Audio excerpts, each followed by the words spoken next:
Welcome to Withum Sounding Board, a podcast sharing powerful business tips, insights, and trends for those seeking to become a rock star in their industry.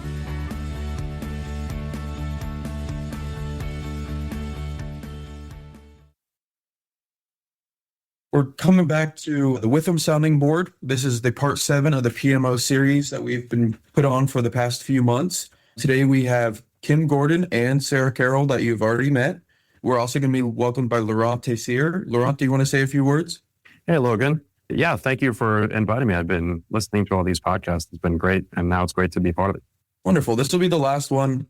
We've covered AI, data systems, hybrid methodologies, remote teams, cybersecurity. Today, we're going to close out the series with what I think is the most consequential topic of all, the people. With that being said, I know that's something you wanted to get into. You have a story you want to say? Yeah, thanks, Logan. So today's topic is all about talent development in the PMO space, right? And I think the way we can kind of start this off and explore is around what does the profession get wrong and what has it historically rewarded? And where is it really going, especially now that we're really modernizing with AI and we have more tools at our disposal that are really going to shift the gears to more judgment-based and reporting work as opposed to retroactive reporting activities, right? So historically, the PMO space has been, there's two extremes, right? You could be as strategic as you want, or you could almost be as administrative as you want, right? And then, artificially so, there's a low barrier to entry where it seems just a task management type of role and function. And sometimes that's all you really need on very small projects or ticket management, right? But it's often confused to just being only limited to that, right? So there's so much more to it. So you can consider a true PMO a strategic risk management center, a way to advance initiatives that transform your organization, right? When you kind of segment it to just administrative work, getting tasks done around the project, the PMO is more of a commodity rather than a value add. So today's topic, I'm really excited to kind of explore about how we can really emphasize the strategic part of the PMO while really automating the administrative parts that have defined it for a very long time. Hey, Sarah, is Kim's story unusual, or is it a pattern you see across organizations? Yeah, not unusual at all. I actually like how Kim brought this up because I think a lot of times it's a common challenge because there's this perception people have that PMs are really just schedule trackers, coordinators, whatever it may be. But that's such a small part of our job. At the end of the day, a project isn't successful because status reports went out on time, right? It's successful because it delivered a business outcome. So if a PM, for example, can't actually articulate why a project exists, what problem it's solving, then they're really just task managers, and that's not the job at all. So priorities are constantly changing, requirements are changing, stakeholders are always changing their minds, as we know. So it's like if you don't understand that business purpose behind what you're delivering, then you can't actually adapt when those changes happen. So, you can keep your schedule green the entire time, but that doesn't really tell you anything at the end of the day because you might not be delivering something the business doesn't actually need. So you need that skill set that balances both, being able to coordinate and also be more of that strategic project manager as well. Totally. Laurent, here's what strikes me about that story. The skills that PM got right, the tracking, the reporting, the dashboard discipline, those are exactly what AI is best at replacing. Is that a coincidence? No, I think that the field is evolving and AI is allowing us to not get rid of the admin stuff, but it's taking it over and it's making it so as a project manager, you have to really think through the other parts of the job. And like Kim and Sarah were kind of talking to, it could be that was kind of viewed as your entire job if you're just doing the admin pieces. But with AI coming into play, it's going to push everybody to really rethink either what their job is or they already knew that there was more to it, more strategy to it, tying it to, for example, the business outcomes, and they're going to be able to spend more time in that direction. The profession told project managers, track it, report it, keep the recs at a screen, and you're doing your job. Did we train a generation of PMs to optimize for the wrong thing? I think so. I think there's a broader misconception, and I'm willing to hear what the others have to say too, but it's almost a trap, right? We think that the project, if it's going green, right, that reflects on the project manager and rewarding, great job. You did great on the project manager. If we reverse the thinking, it is the project manager's job to flag red at the right time to anticipate risks before they happen. So I often tell my project managers a kind of like a counterintuitive statement. The redder it is, the better job you're doing. Not necessarily because of how they're managing it, but the fact that they're seeing it, detecting those things early, and they're not ignoring little seeds of behavior in a project or little seeds of patterns that can lead to actual issues later on, right? So I think we've been artificially conflating a green project and incentivizing only to report the green parts of it to reflect on the project manager's performance. And it should be the inverse. So maybe I'll hand it to Sarah or Ron. Which one of you guys want to take that? I agree. I think I agree like to an extent, because I think we definitely have spent like so much time training PMs that yes, you need to emphasize the schedules and the status reports, governance, all that stuff. But those skills, like they are important. So I don't want to discount that they're important, because without them, projects can become super chaotic, as we know. So I don't think the problem is necessarily that we taught those things, but the problem is that along the way, people started confusing like those activities that are almost just expected with like actual project outcomes. And like Kim was saying, yeah, a green project plan, that's not the goal.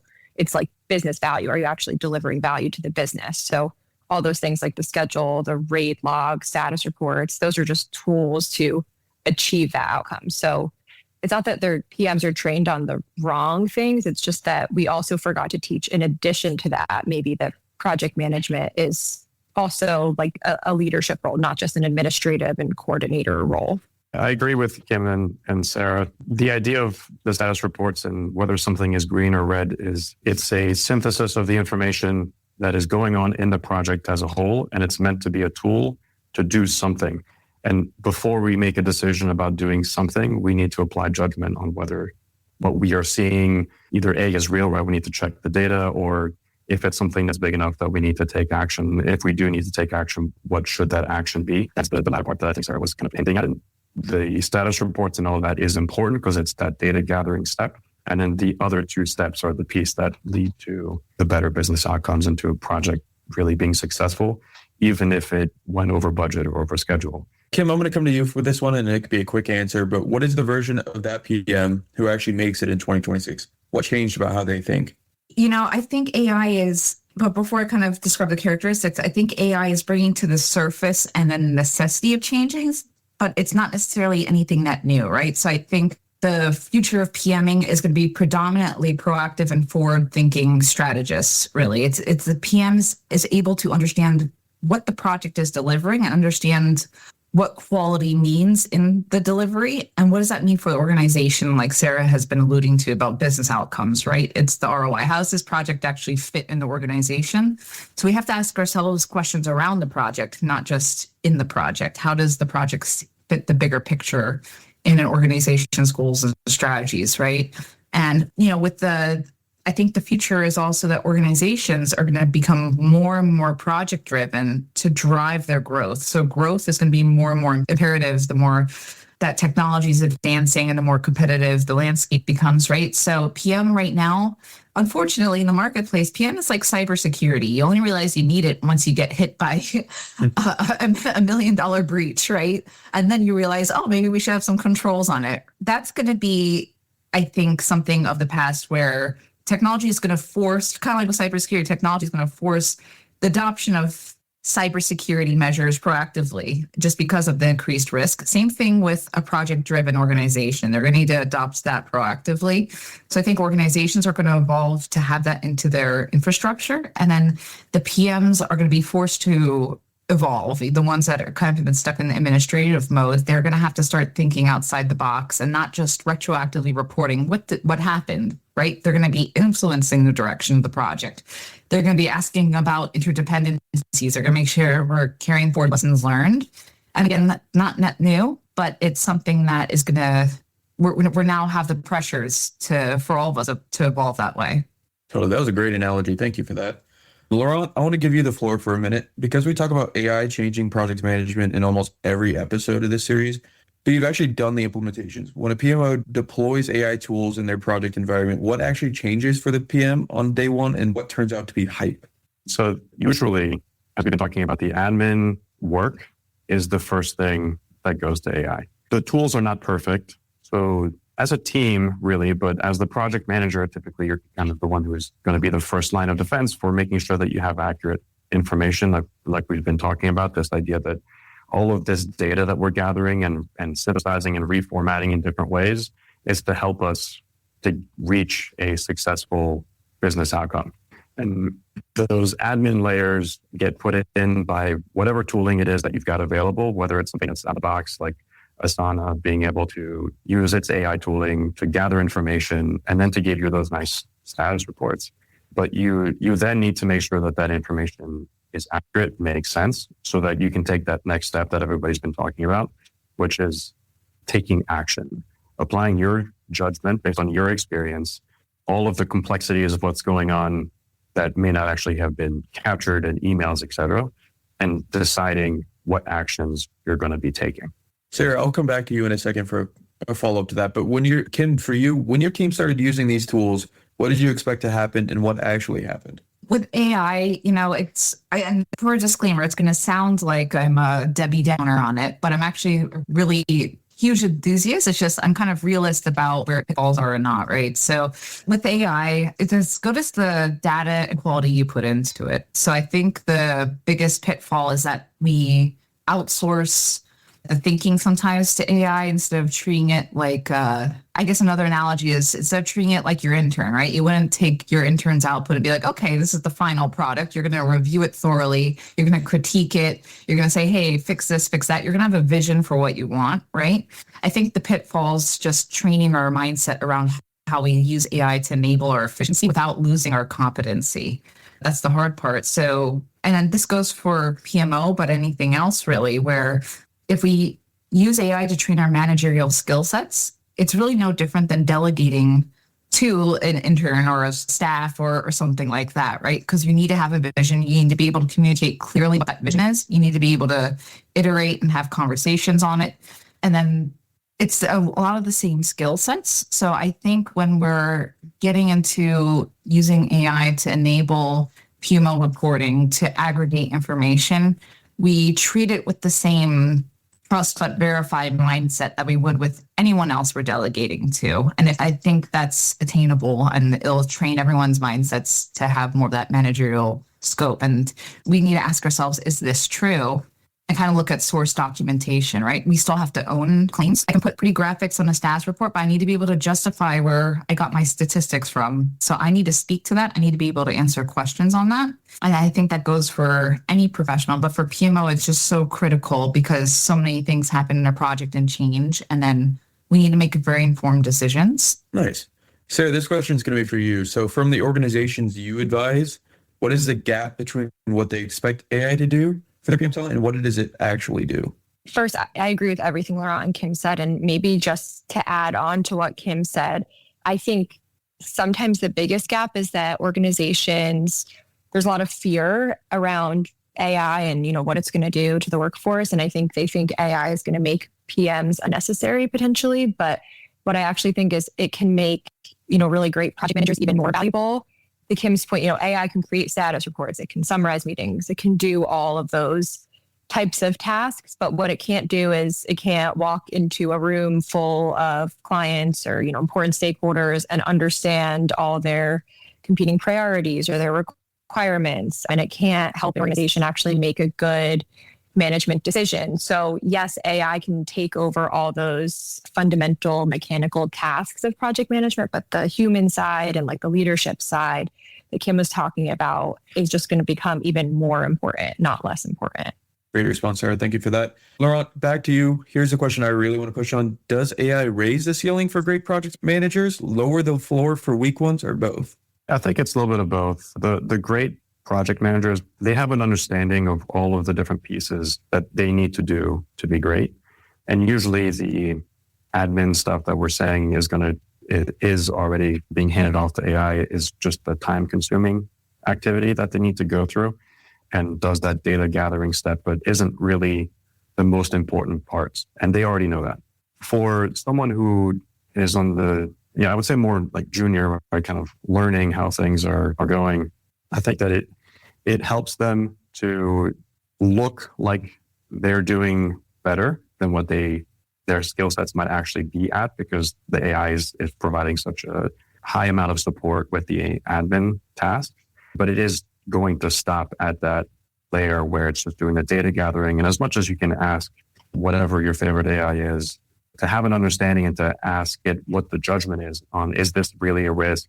It's not going to give you the answer that a seasoned project manager will. A little bit of a double-edged sword there, because for someone who's just starting out or is on the weaker side of their PM skills, they'll look on the surface like they might be getting an improvement, but unless they start transitioning to having better judgment and all of the strategy that everybody's been talking about, they're not going to get better results. Kim, that last point, does that match what you're seeing when you're evaluating your team's own performance? For sure. And then, the way we try to help show that AI is going to be used as a tool, but not kind of replace what we're doing, is we're trying to develop internal scorecards, right? And then it's almost like the AI has all the information. It doesn't necessarily have the judgment. So we're trying to experiment with scorecards that can kind of give us a threshold of, okay, what are the parameters that we need to manage and look at? And then what does good look like? What does bad look like? And then obviously there's judgment in between, right? But if we have those thresholds, then we're baking into the AI bots that we do use an element of judgment that can help us. But also, the main thing is, I think it helps actually train ourselves how we think this way. Like if I got a cheat sheet just for, not even for PMO, but just for executive management, and it was in the form of a scorecard. What does good look like? What does bad look like? What am I managing towards? And where are the drivers behind it? That's such a simple framework to follow and really upskill, right? And expand your thinking. And I think the cool thing is, if we use this scorecard approach to bake judgment to AI, we're also baking judgment more into ourselves. We're learning from it as to how do we take a top-down view. So I find it an excellent training opportunity to compensate for any of the shortcuts we're trying to take with AI right now. So if the role is changing and AI is reshaping which parts of it still belong to humans, what does the skills profile of a high-performing project leader actually look like in 2026? Sarah, I know you mapped this out, and I know there's a table that we'll kind of share after this podcast, but walk us through it. And Laurent, Kim, please add any flavor that you see along the way. But Sarah, if you want to talk us through this. Yeah, sure thing. So when we look at the future of project management, you can kind of think about it in two different dimensions. The first one is the technical piece, technical enablement, and then second one is leadership depth. So the technical enablement side is really all of the skills that modern PMs need to operate effectively in today's environment, like understanding data, being comfortable with AI, having awareness of risks and cybersecurity, all these things that we've already talked about. And honestly, those are kind of becoming like table stakes. They're important, but they are really just expected skills that you should have as a PM at the base level. And then that second dimension is where things get interesting, the leadership depth dimension. That's where I think the biggest differentiator in PMs will be, because that's really more of the people skills, like the ability to communicate strategically, to navigate ambiguity, to influence people, to develop people, and to really help your clients or, whatever projects you're working on, to really help them move through the changes. So these are more of the strategic people skills.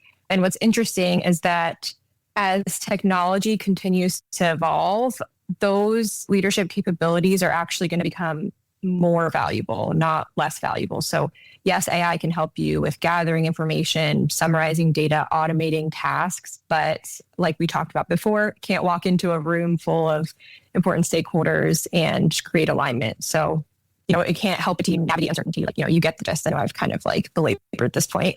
So when people ask what the future PM looks like, I don't really think it's someone who's purely technical or purely a leader. It's really someone who combines both of these dimensions. So technical enablement, that's the basics. That's what gets you in the door. But the leadership depth, that's what really differentiates you. Wonderful. Laurent, over to you. So on the technical side, AI tool proficiency is on this list. What does genuine proficiency look like in practice? Not just I use Copilot, but real proficiency. I think one of the first things would be to go beyond what the AI tools provide you as a button, summarizing your email, summarizing a document. All of those things are things that are so easy to do now that at this point, it's not even, you're using AI, but it's not even close to proficiency. being able to understand what it is that you're trying to achieve, properly managing what context your AI tool is going to be using to achieve that goal, whether that's creating a deliverable or creating a report for yourself, or, we've been talking about the status reports for a lot here, but making sure that the AI is not just searching everything, but that you're managing the context appropriately to get a better answer for whatever it is that you're trying to do. That goes beyond just the standard usage that a lot of people have started out with. And for those that have not spent a lot of time with AI, that might be where they still are. But it'll be important to go beyond that, to continue experimenting so that you can ultimately get a good understanding of the boundary of where and when and how you should be using AI. And the best way to have that understanding is to experiment and to just use the tools. Agreed. Kim, which of these skills is hardest to develop in an existing team, and which ones do people consistently underestimate? I think the skills that are hardest to develop are definitely the people skills, because you have to be able to read the room in real time. You have to understand what levers you can pull, what you can't. There's a lot behind change management, right? Sometimes your key resistors you want to make into your change champions, right? To make them feel included, to have ownership, right?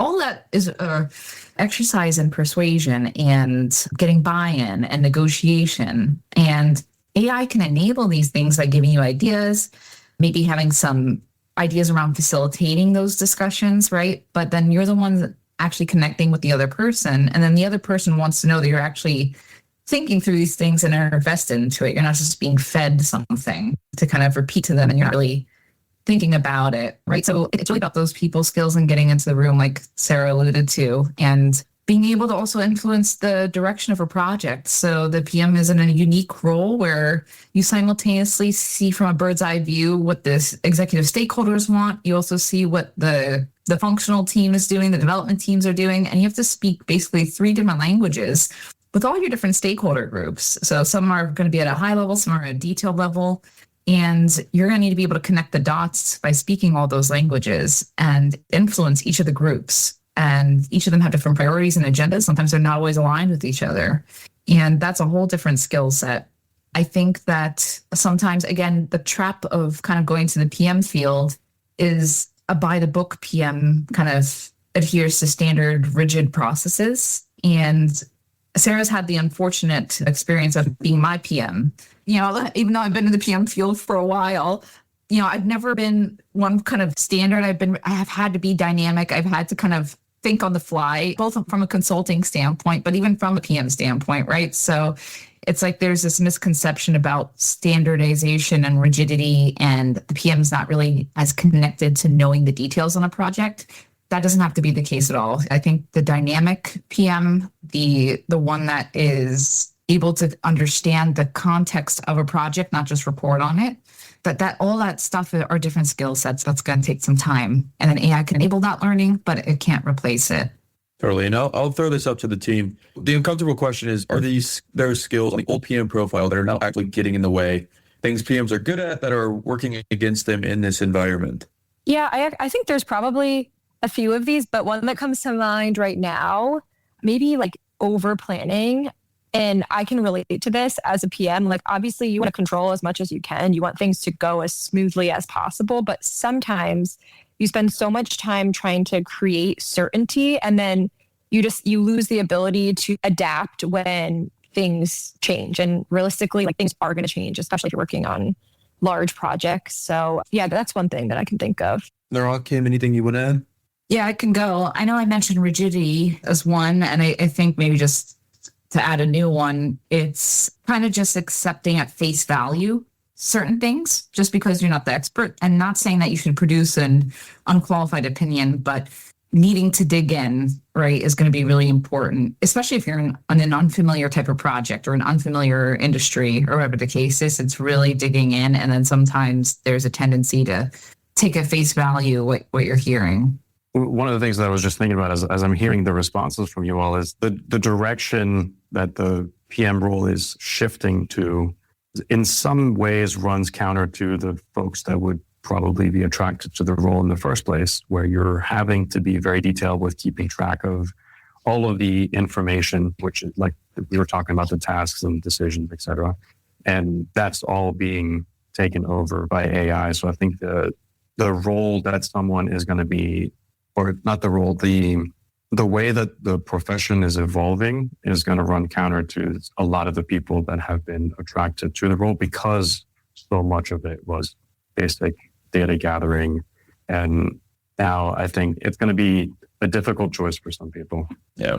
So project manager is becoming a title that covers an increasingly wide range of actual jobs. A PM running a regulatory implementation at a bank and a PM running an agile project team at a startup are doing fundamentally different work.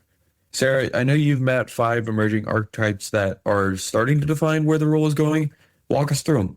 I think one thing that we've noticed when we talk about the quote unquote future project manager is we're not really talking about one type of person anymore. There's a few different archetypes. As you said, there's 5.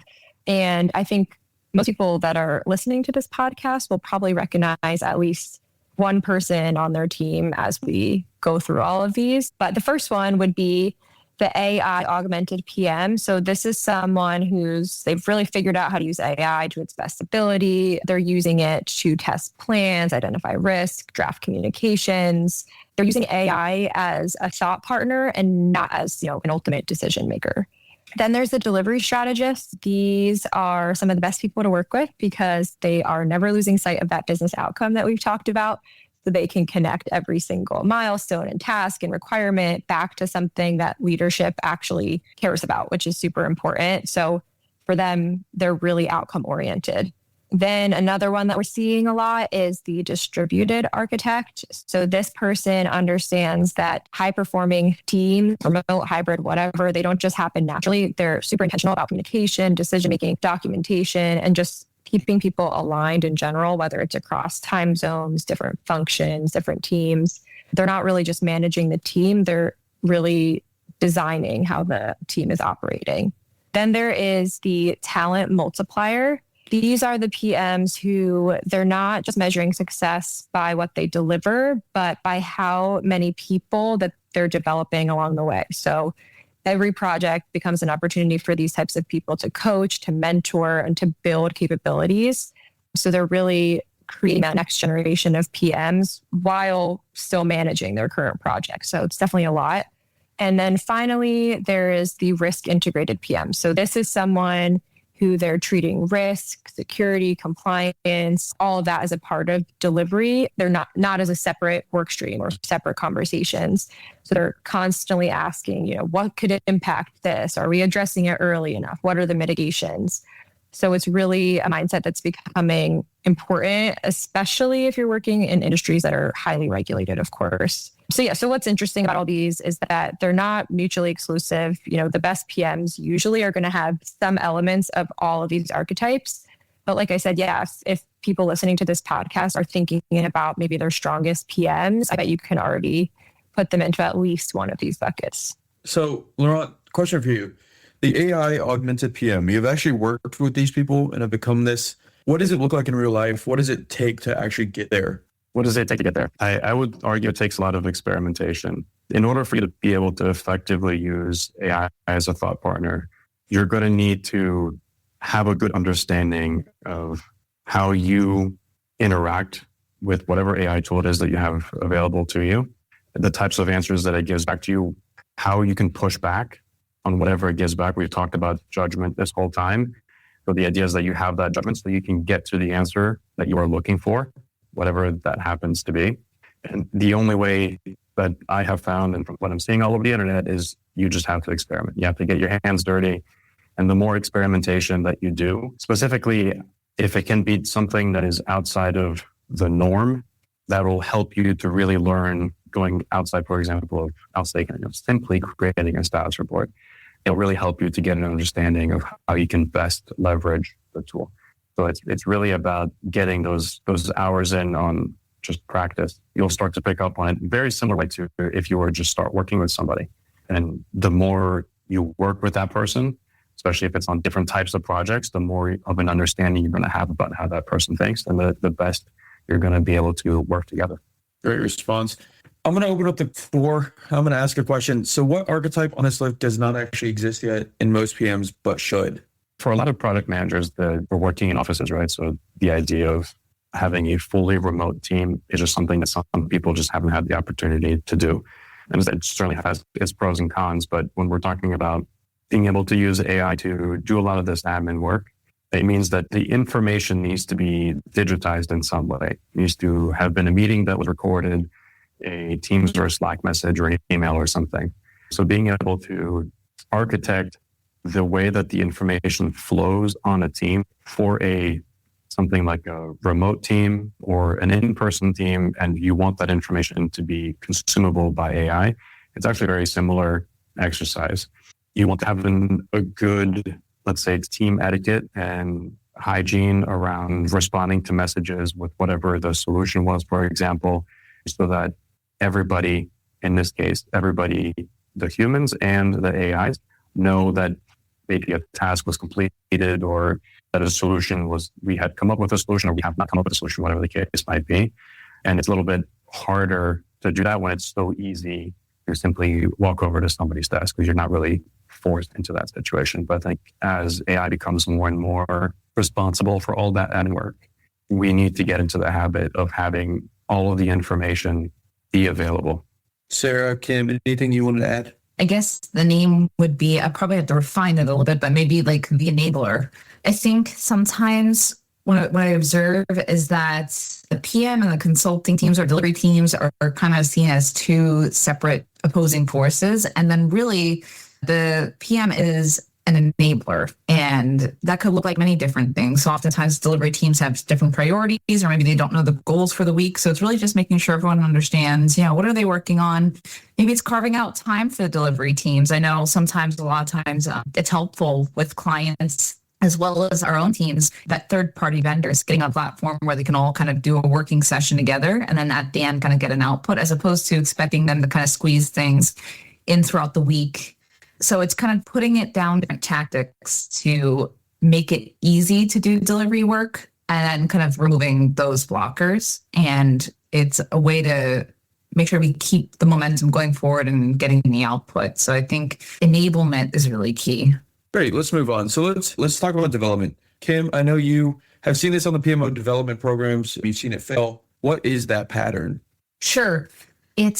Again, I think it kind of harkens back to the administrative piece, but then also not allocating sufficient budget in a project or across all your projects for that control mechanism to have sufficient PM support. So sometimes that's the first place organizations want to cut, but it's important for PMO teams to take a firm stance and say, hey, this is our risk mitigation measure. And then you are at risk of having overages on budget or discontinuity between different projects, right? Seeing it as dispensable when really it's the control mechanism that's going to save you more in the end. And getting the right talent, right? Getting the right strategists at the table, those different archetypes, make sure that they're efficient. And then they can help do the people management side of the project, not kind of just execute it like a checklist. That's going to be the most important piece. I think also it's just PMO is not just its own role. I think PM skill set should be integrated into every single role in an organization. So a director should have PMO skill sets. A consultant should have PMO skill sets. Every single level can benefit from project management mindset can bring.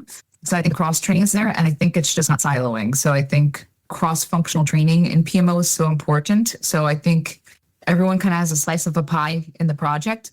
It's very educational when you kind of show everyone, hey, this is what's going on from a 360 view, right? And then now they're no longer just noticing their slice of the project. They understand what the broader implications are, everything that's going around. I think just that cross-functional integration and then everyone has that PM mindset is so essential in an organization. You don't have to be a PM to have that mindset. Sarah, I want to ask you real quickly. I know you have some evidence about what moves the needle. Can you go into that a little bit more?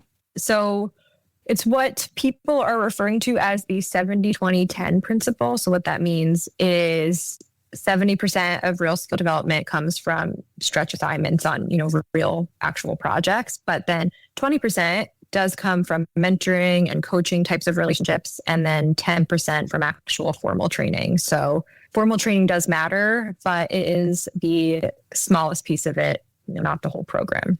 Great. Laurent, I do want to close out the development questions, but what about AI tool proficiency specifically? Because I hear from a lot of PMOs that they are setting their PMs to AI training and checking a box. Is that working? The AI training is step one. And I think that's kind of what the others were alluding to. You should have training, but that's not where it ends. It's a small piece of it, especially because a lot of the trainings are focused on the really basic foundational pieces, which are important, but it needs to go beyond that. And as people are learning the AI boundaries that I mentioned earlier, and they're going through the experimentation, it's going to be necessary for them to have guidance along the way. Next topic I want to talk about is interviewing, hiring. If the skills and archetypes have changed, the way you evaluate candidates has to change too. I'm going to ask all three of you the same questions, and I want to know where you agree and where you don't. Starting with the most loaded one, the PMP. Still a job requirement? Yes or no? Kim, you want to go first? Oh man, controversial opinion. No. Yeah, I think I'm going to have to agree with Kim. I don't think it should be a universal requirement, but I mean, I still think it has value. Like, Yeah, the for PMP sure. could tell you, yeah, right. It could tell you, okay, someone clearly has taken the time to invest and learn and understand all the fundamentals of being a PM. But what it doesn't tell you is whether they can actually use that and influence people or navigate ambiguity on a project, things like that. So I think it could be a good signal, but it's not really a differentiator. Like, really, a differentiator is what you've actually done with those skills. Agreed. Laurent, anything you want to add? No, I agree with Kim and Sarah there. Great. Let me push on AI fluency specifically because I think this is where hiring is most behind. Laurent, what question do you find out if someone actually knows how to work with AI tools, not just whether they've used them? I want to know what someone has built using AI. And I kind of alluded to this a little bit earlier when I was saying, going beyond what you've got as a button on your screen. What is it that someone has built using the AI tools that were made available to them to either handle some routine tasks because their organization maybe didn't have a tool that kind of did it for them that's been productized, or something that provides you with a report that helps you to apply judgment, a way for you to take that next step that we were discussing, the strategy and the judgment piece. What have you used AI to create to help you with those endeavors? It's a great way to learn how up-to-date people are, how comfortable they are with kind of pushing the boundaries of what most people do with AI, and to explain how they came to create the tool, which gives you an insight into the thought process. Yeah, completely agreed on that. So we're going to close the content portion of this episode differently than what we've done before on the other podcast, but I want an unpopular opinion from each of you, something you actually believe about project management talent that you would not say in a client meeting. Kim? Oh boy, I'm full of unpopular opinions, but I guess it would have to be that the capability gap in the PMOs is really not at the junior level, it's more at the senior level. And then we're going to need to find a way to upskill both sets where, you've learned on the junior side through kind of the data gathering and the administrative stuff, that you've learned judgment along the way. And then the seniors take that learnings and learn to apply judgment over time where they don't need to do that as much, right? And then it's solving the gap between how do we now train juniors up we're training with theory more than experience going through those. We can't just throw them in and say, hey, produce a judgment call on this. So I think we're going to have to solve for what training is going to look like, because Sarah alluded to it, that formal training is only 10% of learning, right? And then now with our stretch projects, we're going to ask more sophisticated ways of managing a project with less time, because now we're AI enabled. How do we solve the capability gap? And that's a big question for sure. Sarah? Yeah, I don't know if this is really an unpopular opinion, but I think it is. So my unpopular opinion is that I don't think AI is really this big threat to project management that everyone thinks it is. I think the bigger threat is taking, the exact same processes that we've had for years and years and just doing them faster with AI. Like, I see people, using AI to generate status reports quicker, to write meeting notes, all that efficiency stuff, which is great. But if we're not actually taking a step back and, figuring out whether those activities are still the best use of the PM's time, then we're missing a much bigger opportunity. So I think the real value of AI isn't just that efficiency. It's giving us a chance to really step back and rethink how project management even works in the first place and what we can do to make it better. I think for the simple projects, there won't be a human project manager. The project teams, generally speaking, are going to shrink as they get AI enabled. As a project manager, you'll have more projects that'll be more complex because you'll be AI enabled. And the small kind of routine or maintenance types of projects, it'll be the people who are the doers, and AI or several AI agents, however you want to slice it, but the AI helping to keep them on track. And there won't really be someone to provide that day-to-day oversight. It'll be at a higher level. I do think that's the right note to end on. For this episode, for this series, to everyone that has followed along in all 7 parts, you've seen all the things we put out, you listen to the podcast, you've read the blogs, thank you. We value this. We value these kind of interactions. And if you have any questions about PMO, if there's anything we can help out with on the Withum team, please let us know. To my fellow co-stars, thank you guys for joining again today. Thanks, Logan. Thanks, guys. Thank you. Thank you, everyone. This was fun.